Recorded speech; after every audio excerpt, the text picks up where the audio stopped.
A quiet shopping trip takes a shocking turn when a wealthy woman accuses Big Shaq of stealing her wallet. The crowd believes her. The cops move in. But when the real truth comes out, it destroys her life forever. This isn't just one man's fight. It's a battle against a system built to doubt him. Watch till the end, because this twist will leave you speechless. Before we deep dive into this interesting story, subscribe to our channel and tell us where are you watching from. Share in the comments below. The sun hung high over Los Angeles, casting long golden streaks across the pavement as Shaquille O'Neal strolled through the upscale shopping district. Dressed in a simple but stylish black polo and tailored jeans, he cut an imposing yet approachable figure. His massive frame unmistakable, yet his demeanor effortlessly warm. People recognized him instantly. Some waved, others nodded, and a few cautiously glanced his way, unsure whether to approach. Shaq had been famous for most of his life, but he had never let the weight of his name make him unapproachable. He carried himself with an ease that made strangers feel like friends. As he passed a cafe, a young barista nearly dropped his tray in excitement. "Big Shaq, man, you're a legend," he called out, grinning. Shaq chuckled, giving the guy a playful nod. "Appreciate you, big man. Stay cool." The air was crisp, and the avenue buzzed with the usual weekend energy. Luxury cars humming past, shoppers clutching designer bags, tourists pausing to take pictures near sleek storefronts. It was the kind of place where money spoke louder than words, where appearances mattered more than intentions. Shaq had been in these circles long enough to know that, no matter how successful he was, not everyone would see him as an equal. As he approached an outdoor boutique, he caught the sharp glance of a middle-aged woman stepping out of a high-end jewelry store. She was the definition of old money. Blonde bob, pearl earrings, and a perfectly pressed beige coat that probably cost more than some people's rent. Shaq barely paid her any mind, but she eyed him in a way he had seen 100 times before. Subtle, cautious, assessing. And then it happened. A piercing shriek shattered the easy rhythm of the street. "He stole my wallet!" The woman's voice was loud, sharp, and undeniable. Heads snapped toward the sound. Conversations cut short. Pedestrians froze mid-step. In an instant, the entire energy of the street shifted from casual affluence to silent tension. Shaq turned slowly, frowning. Was she talking about him? The woman's face was twisted in a mix of outrage and fear as she jabbed a manicured finger in his direction. "That man! He stole my wallet." For a moment, everything felt suspended in time, a collective breath held by everyone within earshot. A low murmur rippled through the crowd as people exchanged glances, uncertain but intrigued. Shaq's brows knitted together. "Excuse me?" His voice was calm but firm, carrying the unmistakable weight of a man who knew exactly who he was. But the woman wasn't backing down. "You heard me," she snapped. "I had it in my hand 2 minutes ago. I turned around and now it's gone. And you were right next to me." Shaq exhaled slowly. His first instinct was disbelief. Was this really happening? He glanced down at his own pocket, where his own wallet sat snug and untouched. He had barely even noticed this woman before she started screaming. A few feet away, a bystander muttered, "Damn, that's Shaquille O'Neal." Someone else whispered, "There's no way he needs to steal a wallet." Yet, the damage had already been done. The accusation hung heavy in the air, and not everyone was willing to dismiss it so quickly. A store employee from the boutique stepped forward, glancing between Shaq and the woman. "Ma'am, are you sure? This is Shaquille O'Neal. I don't care who he is," she snapped, her voice trembling with manufactured righteousness. "Call security. Call the police." A few people instinctively stepped away from Shaq, as if distance alone would shield them from whatever they assumed was about to happen. Others held up their phones, already recording, because that's what the world did now. It documented, it dissected, and it decided in real time. Shaq remained still, refusing to let the moment rattle him. He wasn't some young, naive athlete anymore. He had seen how quickly things could spiral, how a false accusation could take seconds to make and years to undo. "Ma'am," he said carefully, his deep voice steady. "I don't have your wallet." She let out a sharp laugh, mocking, disbelieving. Oh, really? Then where is it? It didn't just disappear into thin air. More murmurs from the crowd, some skeptical, some eager for drama. A tall, lean security guard in a dark uniform emerged from inside the store, eyes already locked onto Shaq. His name tag read Lance Walker, and he had the look of a man who had been in situations like this before, ones where he was expected to take one side regardless of facts. "Problem here?" he asked, voice clipped. "This man took my wallet." The woman's certainty had only grown, as if repeating the lie made it real. "I want him searched, now." Shaq gritted his teeth, resisting the urge to let his frustration show.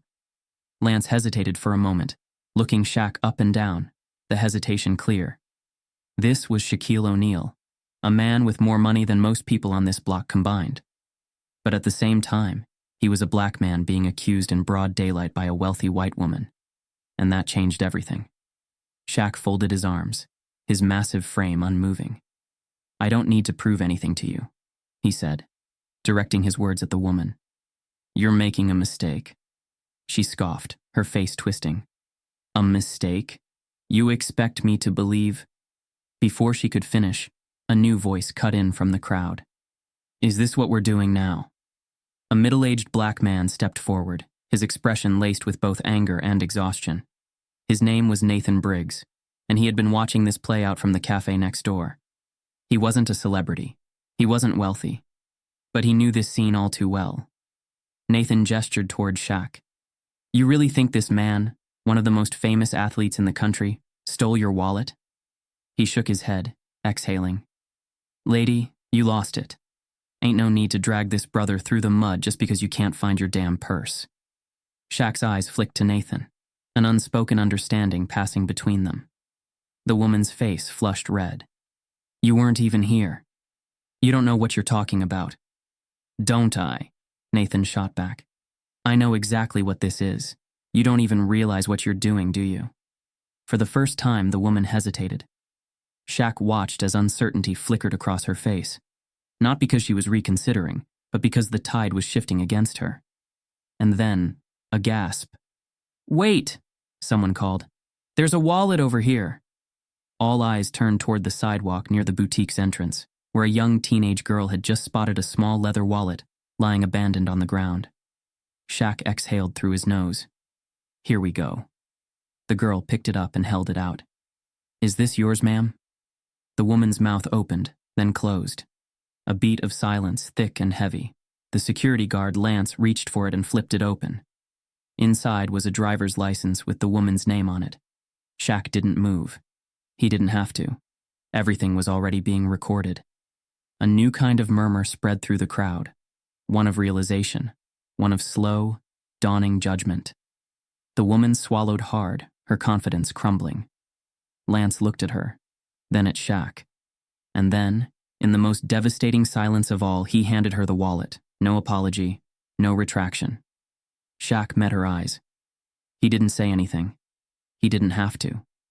Because in that moment, as the crowd stared not at him, but at her, she understood exactly what she had done. And so did everyone else. The air thickened with tension as Eleanor Bradford's accusation echoed through the street, bouncing off glass storefronts and weaving through the murmuring crowd that had begun to gather. Eyes shifted toward Shaq, their expressions a mix of curiosity, doubt, and quiet judgment. Some people instinctively stepped back, distancing themselves from the unfolding situation, while others pulled out their phones, ready to capture whatever happened next. Shaq, a man who had spent decades in the public eye, knew exactly how quickly moments like this could spiral. He had done nothing wrong. He knew that. But in situations like these, innocence didn't always matter. Perception did. Slowly, with deliberate movements, he reached into his pocket, feeling the familiar shape of his own wallet right where he had left it. He pulled it out, holding it in his large hand for the crowd to see. "This is my wallet," he said, his deep voice carrying enough weight to momentarily hush the whispers around him. "I don't have yours." Eleanor's lips pressed into a thin line, her face flushed with frustration. She wasn't backing down. "That doesn't prove anything," she snapped. "You could have taken mine and put it somewhere else by now. I want security to check him. Right now." Shaq exhaled slowly, forcing himself to remain composed. He wasn't about to let someone else's hysteria dictate his emotions. Behind Eleanor, store employees whispered to one another.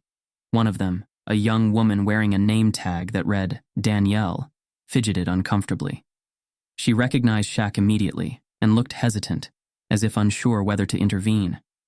But others, especially the manager, a balding man with wire-rimmed glasses, stood frozen, unwilling to contradict Eleanor. Shaq had seen this kind of hesitation before. Eleanor wasn't just any woman. She was Eleanor Bradford, a socialite, a donor, a woman whose family name was carved into plaques at elite country clubs and charity galas, the kind of person people didn't challenge unless they were certain she was wrong. And even then, many wouldn't dare. The hesitation of those around them only fueled Eleanor's certainty. She turned to a passing security guard, a tall, fit man in his 40s, wearing a Navy uniform and an earpiece. His name tag read, Lance Walker. "You!" She pointed at him, eyes flashing. "Aren't you going to do something? I want him searched. He has my wallet." Lance paused, his gaze flicking between Shaq and Eleanor, clearly uncomfortable. He had been working security in this shopping district for years, long enough to recognize when a situation was about to go south. He also knew who both of these people were. One, a multi-millionaire global icon. The other, a woman with enough connections to make life difficult for anyone who didn't side with her. Lance hesitated, adjusting his stance. "Ma'am, are you sure you didn't misplace it somewhere?" Eleanor gasped, offended at even the suggestion. "Misplace it," she repeated, her voice rising. "Are you serious? I had it in my hand 10 minutes ago, and now it's gone. And this man was standing right next to me." She threw out her arms dramatically, as if that alone should serve as undeniable evidence. Shaq shook his head, suppressing a sigh. The murmurs around them grew louder, the crowd dividing into factions. A young black woman in a yellow dress crossed her arms and said loudly, "So let me get this straight. You think one of the richest men in the world is out here stealing your wallet?" A man in a suit scoffed. "Yeah, that doesn't make sense. Why would Shaquille O'Neal need to steal anything?" But not everyone was convinced. A middle-aged man in a golf polo muttered, "I mean, people do crazy things all the time. Money doesn't mean someone's above the law." Someone else added, "You never know. Maybe it's a misunderstanding." And that was the danger of accusations like this. It wasn't about whether they made sense. It was about the doubt they planted. Shaq had lived his life knowing that for some people, his success would never be enough to erase their suspicions. He was rich, famous, and beloved. But to the wrong set of eyes, he was still a big black man standing next to a panicked white woman. Lance Walker felt the weight of a decision pressing down on him. If he sided with Eleanor and searched Shaq, he risked making the situation worse, risked humiliating one of the most famous men in America for no reason at all. But if he refused to take action, he knew exactly what Eleanor Bradford would do next. She would demand to see his supervisor. She would call his company. She would pull every string she had to make sure he never worked in this shopping district again. And just like that, the pressure was too much. "Sir," Lance finally said, directing his attention to Shaq, "would you be willing to empty your pockets, just to clear this up?" A fresh wave of tension spread through the crowd. Shaq's jaw tightened. He had expected this. He could feel the cameras on him, recording his every move, waiting to see what he would do next. Would he refuse? If he did, would that be twisted into a sign of guilt? Would he comply? If he did, what precedent would that set? It didn't matter that he had nothing to hide. It mattered that Eleanor had already made him a suspect. Before Shaq could answer, a new voice cut through the noise. Sharp, indignant. "This is a joke." The crowd turned toward the voice. A man in his late 40s, dressed in a brown leather jacket, stepped forward.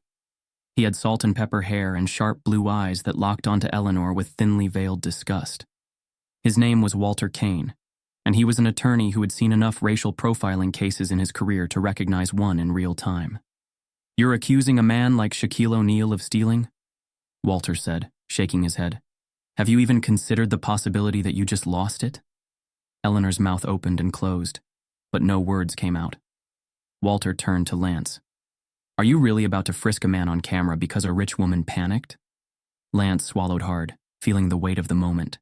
The energy in the crowd shifted again. More people spoke up, defending Shaq. A man in a Dodgers cap muttered, "This is straight-up profiling." Someone else chimed in. Yeah, if he was some random white dude in a suit, would we even be having this conversation? The collective doubt in Eleanor's story began to grow. For the first time, she hesitated. And then, a gasp. Wait. A teenage boy in the back of the crowd pointed toward the sidewalk. Something small and dark lay on the ground, half hidden near the boutique's doorway. A hush fell as the boy ran forward, bending down to pick up a wallet. A black leather wallet with gold initials engraved on the side. The boy held it up. Is this yours, lady? The entire crowd turned back to Eleanor, waiting. Her face flushed deep red. Lance took the wallet from the boy, flipping it open. Inside was Eleanor's driver's license, her credit cards, everything intact. He exhaled through his nose, then silently handed it back to her. For a long moment, no one spoke. Then, someone let out a low whistle. Welp? The tide had fully turned. Eleanor's hand shook as she took her wallet back. She looked at Shaq, then at the crowd, then back at Shaq. And in that moment, she understood something awful. This wasn't going away. This wasn't something she could talk her way out of. And it was all on camera. Shaq said nothing. He didn't have to. Because now, the whole world had seen her for exactly what she was. A low murmur rippled through the crowd, an electric hum of unease as the distant wail of sirens grew louder.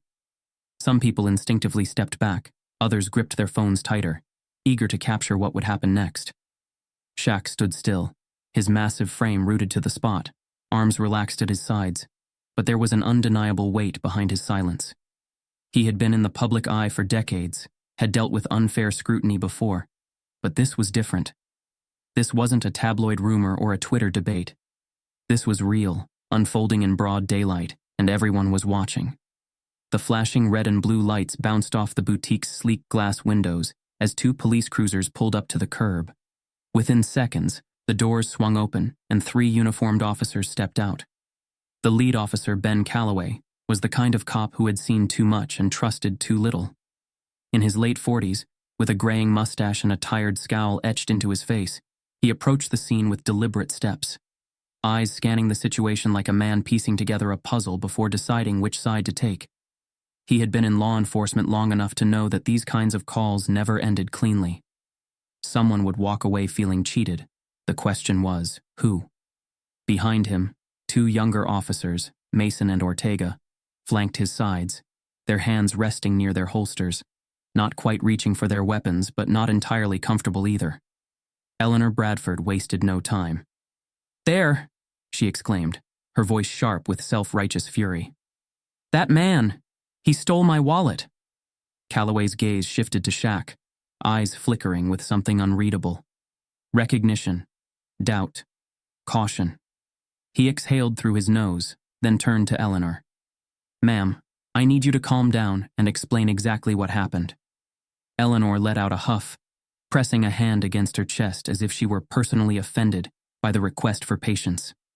I already told everyone. He stole my wallet. I had it, and then it was gone. He was right next to me. I demand you search him. Calloway turned back to Shaq. There was a pause, one heavy enough to crack the air between them. And then, in a voice that was far too familiar to Shaq, the cop gave the standard line. Sir, I'm going to need you to put your hands where we can see them. The words hit like cold steel, precise and emotionless. Shaq's jaw tightened. There it was. Not a question, not an inquiry, a command. A few people in the crowd gasped. Others held their breath, waiting. Shaq could feel the weight of every camera lens, every recording phone, every pair of eyes locked onto him. Slowly, he let out a breath. Controlled. Measured. Then he looked Calloway right in the eyes. Is this really happening? Calloway didn't flinch. Sir, just do what I'm asking. We need to clear this up. The younger officer, Mason, shifted uneasily, casting a glance at Ortega. Neither of them seemed sure how to proceed. Shaq didn't move. Not out of defiance, not out of anger, but because he knew what would come next. If he complied, it would be an admission of suspicion, a silent agreement that Eleanor's paranoia was valid. If he refused, he would be labeled difficult, uncooperative, a problem. Either way, he lost. From the edge of the crowd, a voice cut through the silence. "You gotta be kidding me." Heads turned as Nathan Briggs stepped forward. An older black man in his 70s, Nathan had seen too much in his lifetime to stay quiet when history tried to repeat itself right in front of him. He walked with a slight limp, leaning on a cane, but his presence was sharp, unwavering. Nathan's sharp brown eyes locked onto Calloway. "You know exactly who this man is," Nathan said, his voice carrying a weight that only age and experience could provide.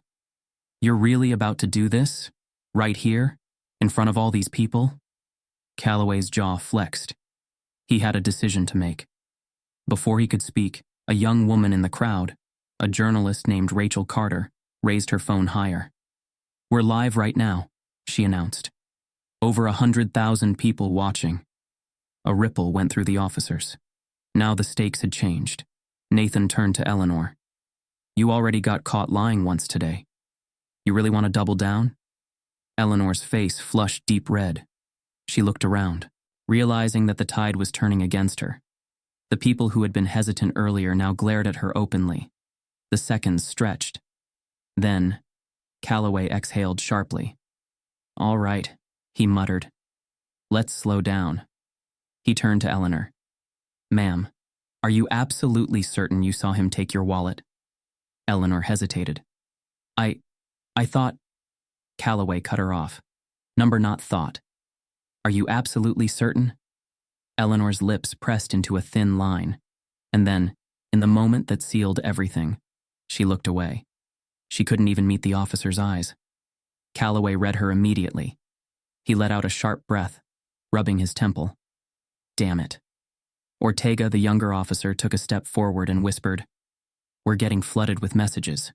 People are tagging the mayor's office, the police department, everyone." Calloway knew when to cut his losses. "All right," he muttered. Then he turned to Shaq. "No one is detaining you. You're free to go." The words were meant to be neutral, but everyone knew what they really meant. This wasn't an apology. This wasn't accountability. It was an exit strategy. Shaq studied Calloway, his face unreadable. For a long moment, he didn't move. Then, without a word, he turned and walked away. The cameras followed his every step. The internet would dissect this moment for days, weeks, maybe years. Eleanor Bradford stood frozen, her hands clenched around her wallet. And just like that, the woman who had once wielded power with a simple accusation became a villain in real time. Shaq didn't need to stay to watch it unfold. The world had already decided. The first tweet hit the internet within minutes of the confrontation. A shaky, zoomed-in video of Eleanor Bradford jabbing her finger in Shaq's face, screaming about her missing wallet. The caption beneath it read, "Breaking. Shaquille O'Neal accused of theft by a white woman in Beverly Hills. Police called. Developing story." Within the hour, the internet had erupted into chaos. Clips of the incident flooded social media, spliced and edited, each with a different angle, a different narrative. Some videos zoomed in on Eleanor's rage-filled face. Others focused on the moment Shaq was asked to put his hands up. Every detail became a debate point, a weapon, a headline. Cable news channels pounced on the story. Some aired it with measured skepticism, others ran with more sensational versions. NBA legend detained in shopping district incident. Rich or not, no one is above the law. False accusation or real crime. Socialite says she won't back down. The story had become bigger than Shaq, bigger than Eleanor. It was now a war of narratives. The internet's civil war, Twitter and Instagram, became battlefields. One side defended Shaq fiercely, pointing out the absurdity of the accusation. "Y'all really think Shaquille O'Neal is out here stealing wallets? Be serious." "White woman panic strikes again. Man can't even shop in peace." Others weren't so quick to dismiss Eleanor's claim. I love Shaq, but let's not pretend celebrities don't do shady things. Maybe it was a misunderstanding. Why would she make it up? Then came the memes. A split screen of Shaq next to a toddler holding an oversized wallet, captioned, "How Shaq looks trying to steal a wallet, Lmo." Another one showed Eleanor's distorted, angry face, captioned, "When you can't find your wallet, so you invent a crime." As hours passed, the story evolved. Some internet detectives dug up Eleanor's past, revealing her history of dubious accusations, entitled behavior, and public meltdowns at high-end stores. Screenshots of old Yelp reviews surfaced, with employees at luxury boutiques recalling how she had falsely accused staff of theft before. The hashtags exploded. Nor Shaq did nothing. Wrong, nor shopping. While black, nor Eleanor lies. Shaq had become the face of yet another racial profiling incident. Whether he wanted to or not, Shaq's phone doesn't stop buzzing back at his home. Shaq sat in his massive kitchen, staring at his phone. It hadn't stopped ringing for hours. Calls, texts, emails. Business partners were nervous. Friends were outraged. Lawyers were cautious. A call from one of his endorsement managers lasted less than a minute. "We're monitoring the situation," they had said, voice tight. "You know how this goes. Stay quiet. Let us handle it." Shaq hated that sentence. He knew exactly what it meant. Wait. Let the internet decide who's right. Let the headlines run wild. Let the brands get nervous before making a statement. His best friend, Dwayne Parker, a former college teammate turned business mogul, had texted him, "Bro, this is some straight-up bulls. Call me." His mother, Lucille O'Neal, had called 4 times. The last voicemail was simple, but firm. "I don't care what anyone says. You keep your head up. You hear me? You don't owe these people a damn thing." Shaq sighed, rubbing his temples. It wasn't about what happened anymore. It was about what people believed happened. While Shaq sat in silence, Eleanor Bradford was going on the offensive. An exclusive interview with a primetime news channel, a carefully worded statement, a carefully curated image of a wronged woman standing her ground. "They can say whatever they want about me," Eleanor told the interviewer, her voice trembling just enough to sound rehearsed but believable. "But I know what I saw. He was standing right next to me.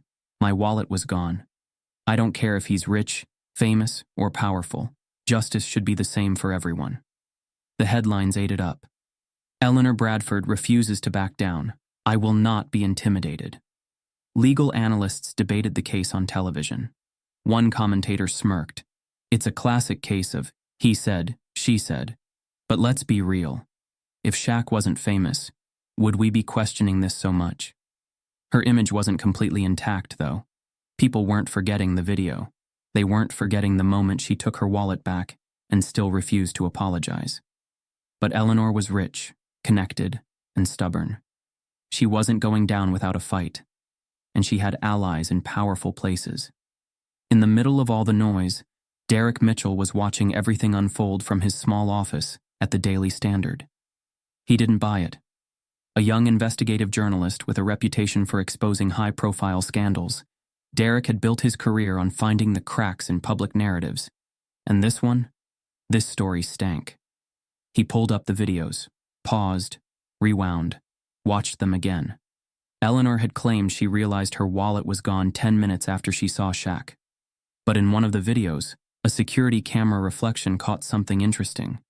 Eleanor had walked into another store in that time frame, which meant she had her wallet after the Shaq encounter. Derek's gut told him something bigger was at play. He picked up his phone, scrolled through his contacts, and made a call. "Hey," he said when the line connected, "I need a favor. Can you pull security footage from the shop next to where the incident happened?" If he was right, Eleanor Bradford wasn't just wrong, she was lying. And soon the whole world was going to know it. The internet was still ablaze with divided opinions when Derek Mitchell received an email that made his stomach tighten. It was a file attachment, grainy, time-stamped security footage from a cafe near the boutique where Eleanor had accused Shaq. Derek had called in a favor from an old college friend who worked as a private investigator, and now, this was his smoking gun. He clicked play. At 11:42 a.m., just minutes after her altercation with Shaq, Eleanor could be seen walking into the cafe. She had her wallet in her left hand, flipping through her credit cards as she approached the counter. Derek hit pause. His pulse quickened. Eleanor had already claimed, in multiple interviews, that she had realized her wallet was missing immediately after seeing Shaq. Yet here she was, wallet in hand, looking completely unbothered. And then, something even more damning. At 11:45 a.m., as she stood waiting for her order, her wallet slipped from her hand and landed on the floor. She bent down, picking it up hurriedly, glancing around as if checking whether anyone had noticed. She hadn't. The cafe's cameras had caught everything. Derek exhaled sharply. This wasn't just an error. This was a lie. A carefully orchestrated weaponization of privilege and perception. And now, it was about to collapse. Before going public with the footage, Derek dug deeper into Eleanor Bradford's past. What he found was a pattern. There were other accusations, other incidents. 2017. Eleanor had accused a black hotel concierge of stealing her jewelry, only for the items to be found in her suitcase. No apology, no consequences. 2019. A waitress at an elite country club was fired after Eleanor accused her of shortchanging her on a bill. Surveillance later proved Eleanor had miscalculated her own total. 2021. A confrontation at a luxury boutique led to Eleanor threatening to have a store employee fired for allegedly disrespecting her. The employee was later dismissed, despite no evidence of misconduct. And those were just the ones that had made the news. Derek's fingers hovered over his keyboard. This was more than one false accusation. This was a woman who had been protected by wealth, status, and connections for years, at the cost of the people she trampled. And this time, she had picked the wrong person. As Derek continued his investigation, he uncovered another disturbing detail. Eleanor's family wasn't just rich, they were deeply connected. Her father, Martin Bradford, was an old-school real estate mogul with political ties that ran deep into the city's legal system. Her uncle, Judge Franklin Bradford, had overseen multiple high-profile trials, many of which had resulted in controversial dismissals of cases involving wealthy individuals. Derek's stomach twisted. So that's why she was so confident. That's why she refused to back down. Because she believed she didn't have to. Because every time she had done this before, there had been no consequences. And worse, people like her got away with it all the time. Shaq sat in his home office, scrolling through the latest headlines on his phone, his expression unreadable. His legal team had already sent cease and desist letters to multiple media outlets for spreading defamatory claims. Some had quietly retracted their stories, but others were doubling down. Shaq wasn't angry, not in the way people might have expected. He was tired. Tired of the way stories like this played out. Tired of watching black men forced to defend themselves against lies that took seconds to spread and years to undo. Tired of how quickly people had been willing to believe the worst. His phone buzzed. A message from his publicist. "We need a statement. How do you want to handle this?" Shaq leaned back in his chair, thinking. He could sue Eleanor for defamation, but what would that really do? A legal battle would drag on for years. She would cry victim. The media would twist it into a rich man bullying a woman narrative. He needed to do something bigger, something they couldn't ignore. The next morning, Derek Mitchell broke the story. The article hit every major news outlet by noon. Exclusive. New footage proves Eleanor Bradford lied about Shaq incident. Within minutes, the cafe's surveillance clip was uploaded online. The reaction was instant. The internet exploded. She had her wallet the whole time? So she straight up lied, and everyone was ready to ruin Shaq's life over it? This is why false accusations are so dangerous. The same networks that had been debating whether or not Shaq was guilty were now scrambling to cover the truth. Reporters showed side-by-side footage. Eleanor screaming in the street, then Eleanor calmly holding her wallet in the cafe minutes later. It was undeniable. Eleanor had fabricated the entire thing. Eleanor's crisis management team rushed into action, but there was no saving her now. The backlash was relentless. Within hours, sponsors cut ties with her family's charities. Her name was removed from event invitations. Her husband, a finance executive, was reportedly furious about the scandal affecting his own reputation. By the end of the week, Eleanor had deactivated all her social media accounts. She tried to release a carefully worded apology, but it was too late. Nobody believed her anymore. She wasn't the victim, she was the villain, and the world had turned against her. Days later, Shaq finally broke his silence. He stood behind a podium at a press conference, cameras flashing. When he spoke, his voice was steady, calm. "I want to make one thing clear," he said. "This wasn't about a wallet." The room fell silent. This was about something bigger. About how easy it is for a false accusation to put a black man in handcuffs. About how quickly people believe the worst without evidence. He paused, scanning the room. This time, the truth came out. But how many times does it not? He let the question linger. Then, he turned to the reporters. "You want a headline? Here's your headline. Systemic racism almost took down Shaq, but it's been taking down black men for decades." And with that, he walked away, leaving the world to sit with the truth. Eleanor Bradford was out of moves. For days, the world had watched her lies crumble in real time. The cafe footage had destroyed her credibility, and now, with nowhere left to hide, her lawyers scrambled to salvage what they could. Major news networks, the same ones that had initially painted her as a victim, were now tearing her apart. Socialite Eleanor Bradford caught in false accusation scandal. Shocking new evidence proves NBA legend Shaquille O'Neal was falsely accused. White privilege at work, public outrage grows against Eleanor Bradford. The narrative had shifted completely. Sponsors had dropped her. Friends stopped returning her calls. Her inbox was flooded with hate mail and death threats. And now, her own legal team was warning her that if she didn't take control of the situation, she would face a multi-million-dollar defamation lawsuit from Shaq's attorneys. Her only option? A public confession. The studio lights burned hot against Eleanor's skin as she sat stiffly in the interview chair, staring at the camera. Across from her, Emma Reeves, one of the country's most respected journalists, studied her with an expression as cold as steel. The interview was being broadcast live. No edits, no do-overs. Eleanor had no control this time. Emma didn't waste time with pleasantries. "Eleanor," she said, folding her hands on the table. "The world has seen the footage. You had your wallet in the cafe minutes after you accused Shaquille O'Neal of stealing it. You have refused to comment until now. Let me start with a simple question." She leaned in slightly. "Did you see Shaq take your wallet?" Silence. Eleanor's hands clenched in her lap. Her breathing was uneven, her carefully applied makeup unable to hide the tension in her face. Her lips parted, then closed. The camera zoomed in, capturing the moment the weight of her lie settled in real time. Emma's voice cut through again, sharper this time. "Did you see him take it?" Eleanor swallowed hard. "No." The word was barely above a whisper. Emma didn't blink. Louder, for the people watching. Eleanor's face flushed deep red. She exhaled shakily. "No," she said again, voice trembling. I didn't see him take it." A beat of silence. Then Emma fired her next question. "So why did you accuse him?" Eleanor blinked rapidly, as if she had only now realized there was no way out. She fumbled, struggling to find the right words. I don't know," she stammered.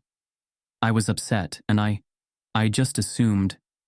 "You assumed," Emma repeated, her tone cold. Eleanor nodded slowly. "I lost my wallet and I saw him and..." She hesitated. Her voice broke slightly. "I don't know why, but I thought he must have taken it." Emma's expression didn't change. "You thought he took it," she said. "Not because you saw him take it, but because..." "What? He was there? Because he was black?" Eleanor's face visibly crumbled. I wasn't thinking like that," she insisted weakly. Emma tilted her head. "Then how were you thinking?" Eleanor's breath shuddered out of her. Her eyes darted to the cameras, to the crew, to anywhere but Emma's piercing stare. "I don't know," she whispered. "You do know," Emma countered. Eleanor squeezed her eyes shut, a single tear slipping down her cheek. "Maybe," she swallowed. "Maybe I was biased, okay?" The words hung in the air like a gunshot. The internet exploded. Within seconds, social media erupted into chaos. Some people praised her confession. At least she admitted it. Most people wouldn't. This is what privilege looks like. She only sees it when it's too late. We need more people willing to confront their own racial bias. But others weren't so forgiving. She's only sorry because she got caught. This woman almost ruined a man's life. A sorry isn't enough. If there was no video, Shaq would still be fighting this accusation. TV analysts debated endlessly. Some tried to spin it, claiming Eleanor had been caught in a moment of fear. Others argued that her actions were proof of systemic racism in action. Talk show panels tore her apart. This isn't just about Eleanor Bradford. This is about how many black men have had their lives destroyed by accusations just like this. Eleanor's PR team issued a statement, but it was too little, too late. No one cared about damage control now. The world had already made up its mind. 3 days after Eleanor's confession, Shaquille O'Neal finally spoke. He wasn't interested in interviews. He wasn't interested in press tours. He wanted to say one thing, and one thing only. A single Instagram post. A black background. White text.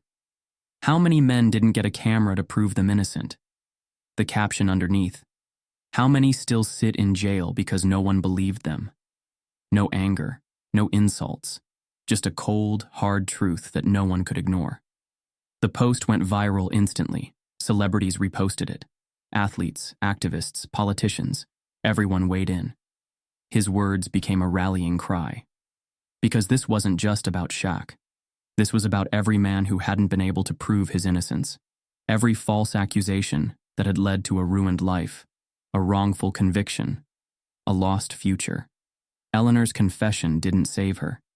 She had become a national disgrace. Her husband filed for divorce. Her family cut ties. A major civil rights group filed a lawsuit against her for racial profiling. She lost everything. And for the first time in her life, there was no one left to protect her. Shaq could have walked away from it all, but instead, he used the moment to create change. He launched a national initiative aimed at providing legal defense for falsely accused black men. He donated millions to innocence projects across the country. He met with lawmakers, demanding legislation against false accusations and racial profiling. And he made sure Eleanor Bradford would not be the last person held accountable. Because he knew this fight wasn't just his. It was for every man who never got the chance to prove the truth. And this time, the world was listening. The world waited for Shaq to strike back. The scandal had exploded into something far bigger than a single false accusation.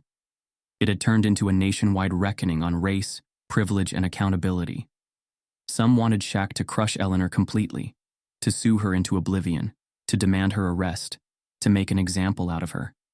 But Shaq had never been that man, and he wasn't going to start now. 2 weeks after Eleanor Bradford's confession, Shaq sat in a leather chair across from Anderson Hayes, one of the most respected journalists in the country. The network had been begging him for an exclusive interview. Every media outlet wanted his side of the story, but Shaq had remained silent. Until now. The interview was broadcast live in front of millions. Hayes adjusted his tie, leaned forward, and asked the question the world had been waiting for. What do you want to say to Eleanor Bradford? The air in the studio felt heavy. The world expected rage. They expected him to tear her apart, to deliver a knockout blow that would ensure she never recovered.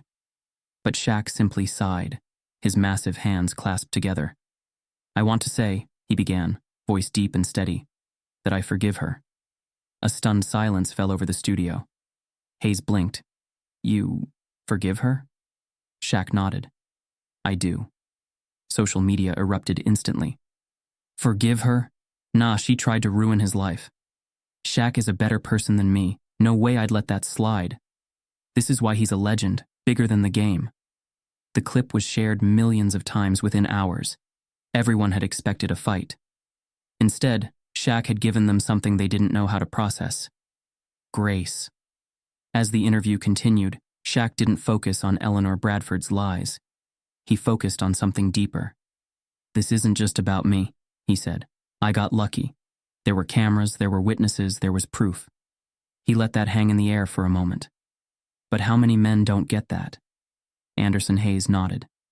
You're talking about racial profiling. Shaq exhaled slowly. I'm talking about a system that lets a woman's fear carry more weight than a man's truth, he said.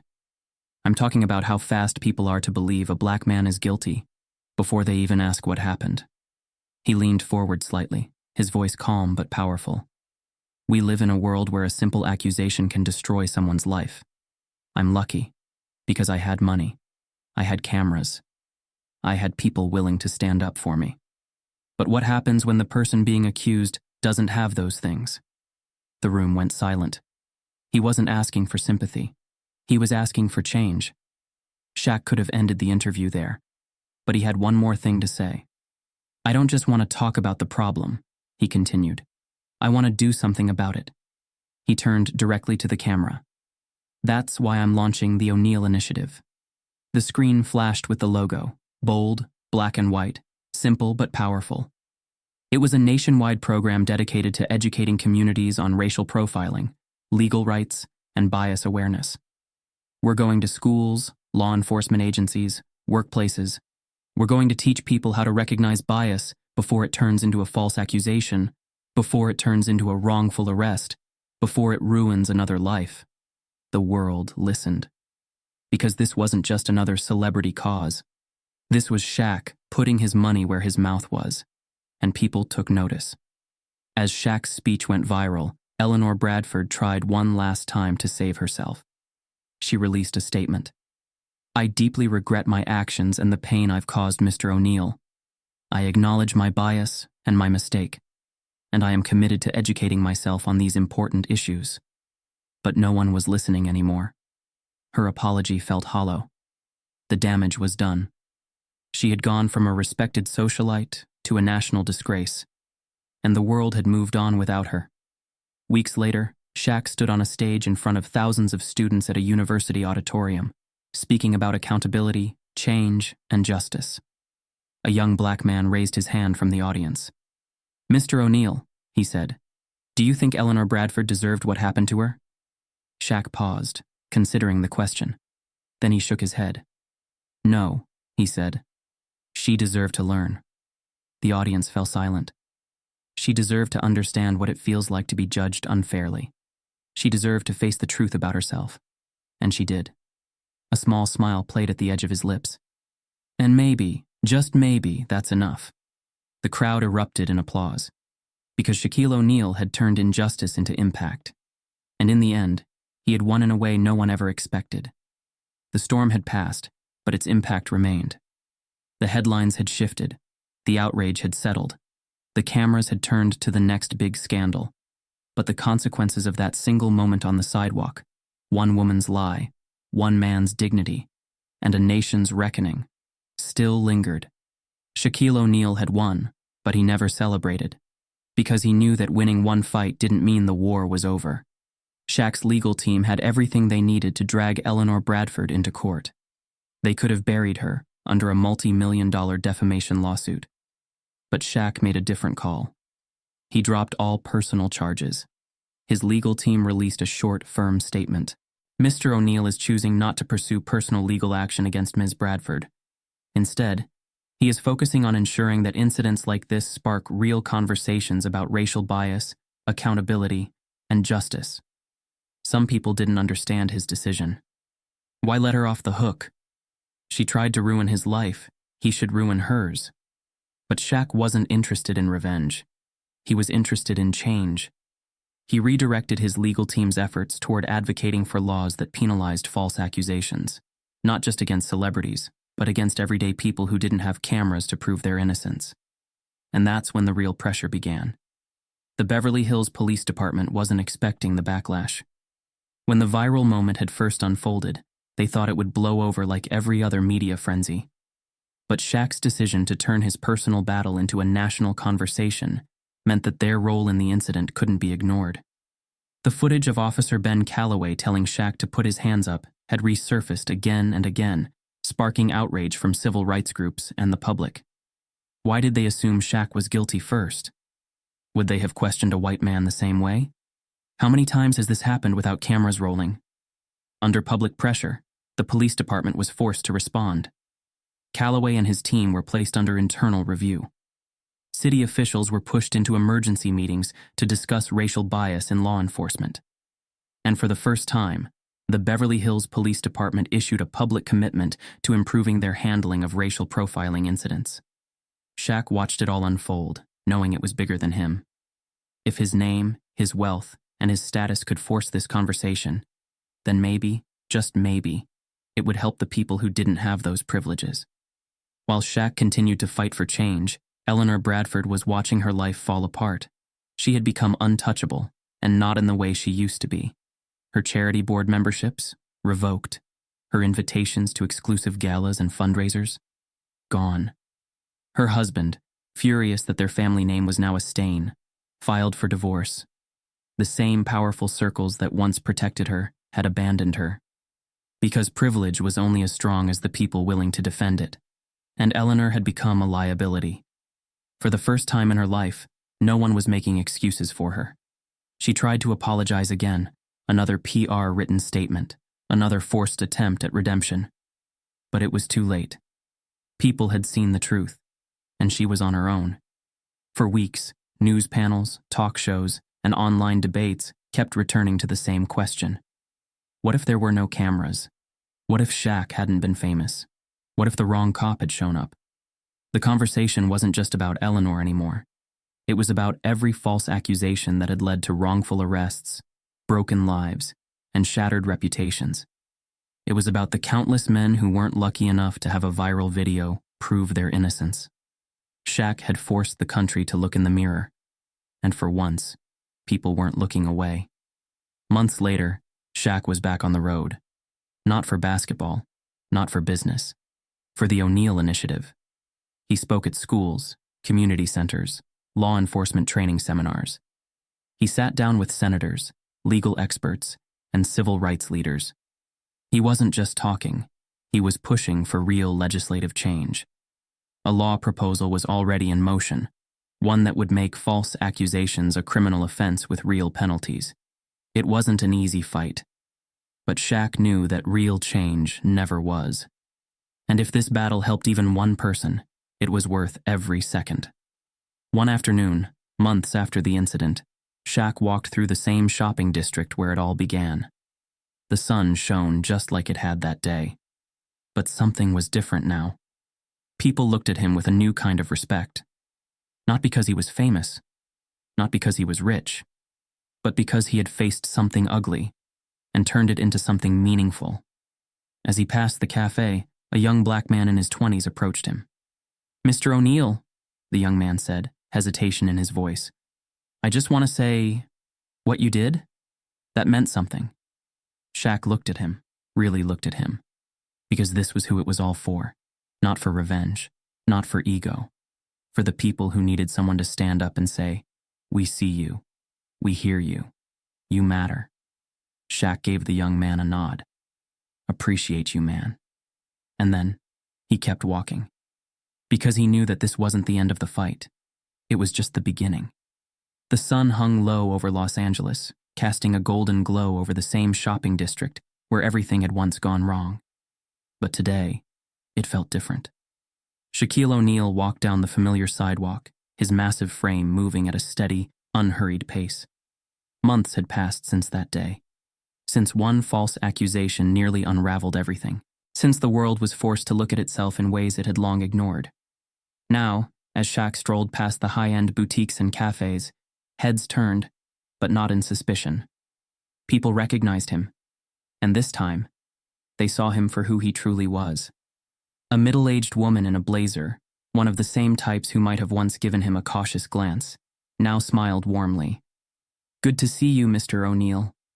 A man in a designer suit, holding a coffee cup, nodded with quiet respect. A group of teenagers whispered excitedly before one of them gathered the courage to call out. "Yo, Shaq, you're a legend, man." Shaq lifted a hand, giving them a casual wave. "Appreciate y'all." It wasn't about celebrity anymore. They weren't greeting him because he was an NBA champion. They were greeting him because he had stood for something. As Shaq continued down the street, he reached the same boutique where Eleanor Bradford had accused him, Only this time, the energy was different. Through the glass windows, the store manager, a man who had once stood frozen, too afraid to contradict Eleanor's lies, now noticed Shaq, and he did something unexpected. He stepped outside.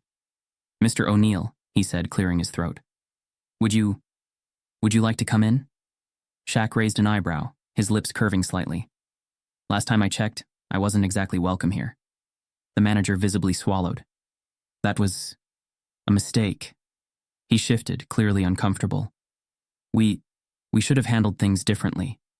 Shaq studied him for a moment. The man's face wasn't just offering an invitation. It was offering an apology. A long silence stretched between them.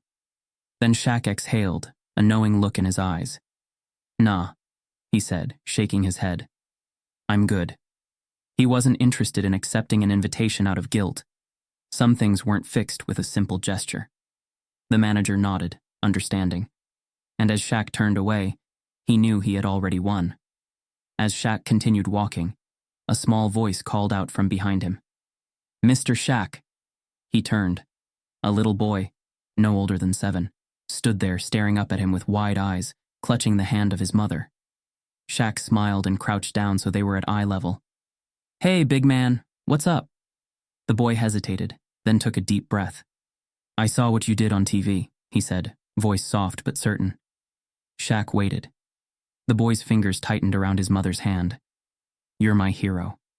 For the first time that day, Shaq felt his chest tighten. It wasn't because of the cameras. It wasn't because of the headlines.